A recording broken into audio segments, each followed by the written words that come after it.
edition of Monday Night Raw, Becky Lynch was crowned the winner of the Women's World Championship in Rhea Ripley's absence. And this just had me wondering, was this the best decision to make for the Raw Women's division going forward? And by no means is that disrespectful towards Becky Lynch. She is absolutely one of my favorites, but I just feel like we could have used this opportunity to have maybe crowned a new women's champion, maybe somebody we haven't seen in that mix before, somebody like Ivy Nile, or someone like Nia Jax, who worked so hard to reinvent herself, to become better in the ring, to become safer in the ring, and honestly to also make us more invested in her storylines. I've honestly been a big fan of Nia Jax since she's returned to WWE. But it felt like WWE just went back to their safe haven of crowning one of the 4 horsewomen to be the champion, which by no means is that even a problem. However, if that's going to be the safe haven, if that's going to be the case with the world title in Rhea Ripley's absence, and probably for all world titles going forward, then we need to incorporate a women's mid-card title. And every time I bring up creating a women's mid-card title, I get a mixture of reviews. I get a lot of people that are like, yes, this would be great for the women's division, and I get a lot of people that have their concerns. So let me go through the 3 reasons that I hear people say a women's mid-card title doesn't make sense or shouldn't be done, and debunk them. Number 1, there are way too many titles already, and they're already struggling to book some of them, so why are we going to add another? Now, if you're looking at this picture, you see 10 total titles. The 24/7 championship doesn't exist anymore, so use that as an opportunity to replace that with what a women's mid-card title would be. So we would have 3 mid-card titles, 4 world titles, and 3 sets of tag team titles, which in my opinion is already a good amount of titles. I think 10 is totally fine. Now, I can understand when somebody tells me there is still poor booking already going on with certain titles, so adding another title is going to make it even harder. I mean, the booking of the women's tag team titles has not been great since their addition. But that's not because of too many titles, that's just because of poor booking. WWE has 5 hours of main roster time they could use every week. 3 from Raw and 2 from SmackDown. By no means does every title need to be on every show, but seriously, you mean to tell me you can't find time to incorporate a women's mid-card division? We're already adding plenty of women's matches in general. Let's just have them fight for a title versus, throwing Ivy Nile and Candice LeRae and all of them into just a cluster of matches that feel like we're not getting anywhere because we know that none of them are going to challenge Rhea Ripley or Becky Lynch or flip to the other side and Bayley. It just feels like we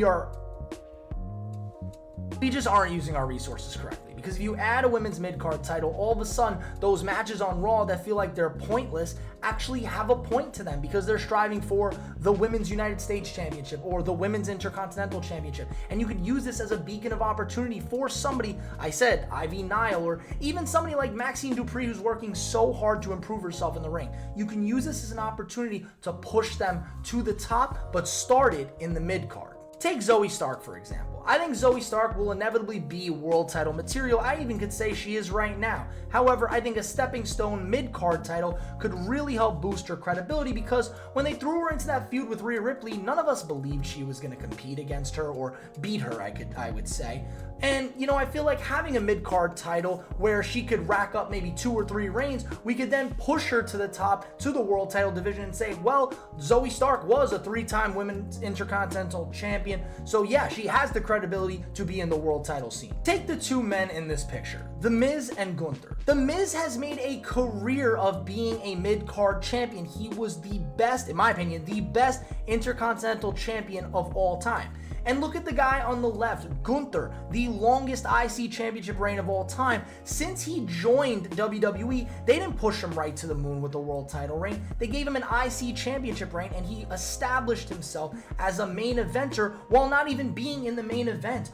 Both of these superstars used mid-card titles to get to where they are today.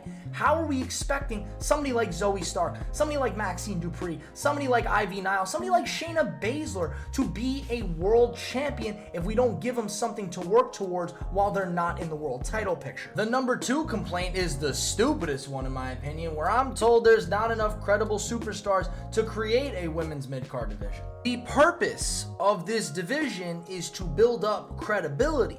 So there are actually people out there that tell me, oh, but they're not credible. Well, you got to make them credible. But they're not credible. But you got to make them credible. And it back and forth until you realize, well, the only way we're going to be able to push these people, the only way we're going to be able to make these superstars main eventers is we're gonna have to give them some sort of title to fight for, but we can't push them to Rhea Ripley and Bayley because Bayley and Rhea Ripley can only have one feud at a time, but we have all these different women's superstars that need to be doing something or they're just wasting their time. I just think there's so many superstars who could use a mid-card title because it feels like right now they're not doing anything, whether they're in a faction like Michin or, you know, Maxine Dupree, where it's like they're in a tag, they're not in a tag. They're also in a faction, but they're not in a faction. They're still a single superstar, but they're not a single superstar. There's so much cluster and there's so much confusion. Let's just give them a mid-card division to work through. And the last complaint / question mark I receive all the time is if you only add one mid-card title, it diminishes the other brand's product. So we would have to add a second one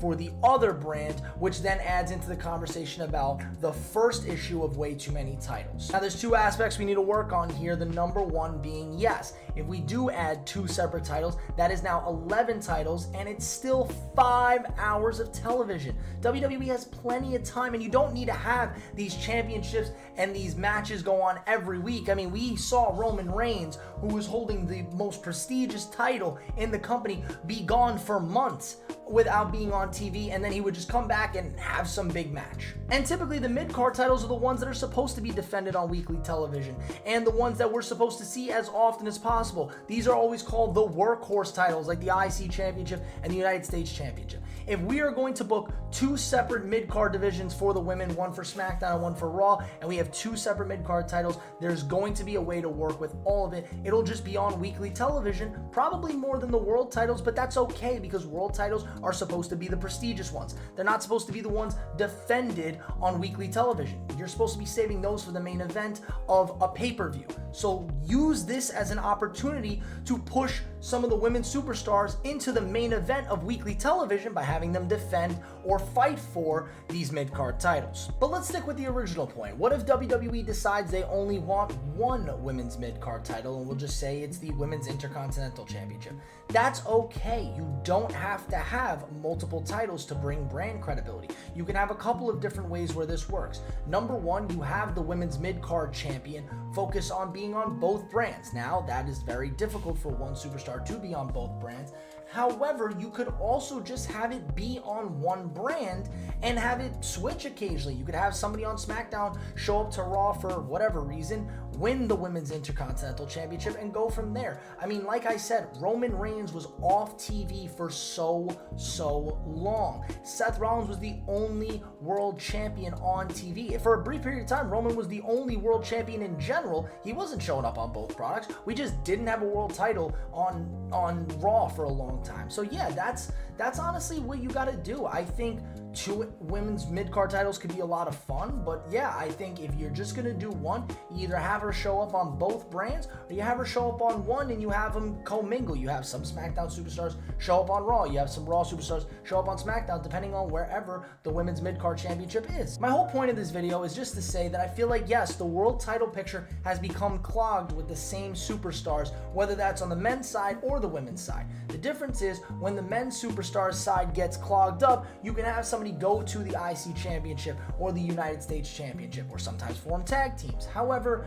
on the women's side, we don't have that. So if somebody like Zoe Stark, who is competing for a women's world championship match, after she loses, that's it. We won't see her in the world title picture for a while. So I just truly believe if we want to maximize what we have with the talent in the women's division that we have, we need to incorporate at least one women's mid-card championship. Now let me know what you all think in the comments below, and if there were to be a women's mid-card champion, who should be the first one crowned? Thank you all for listening to this video, and I'll see you guys in the next one. Peace.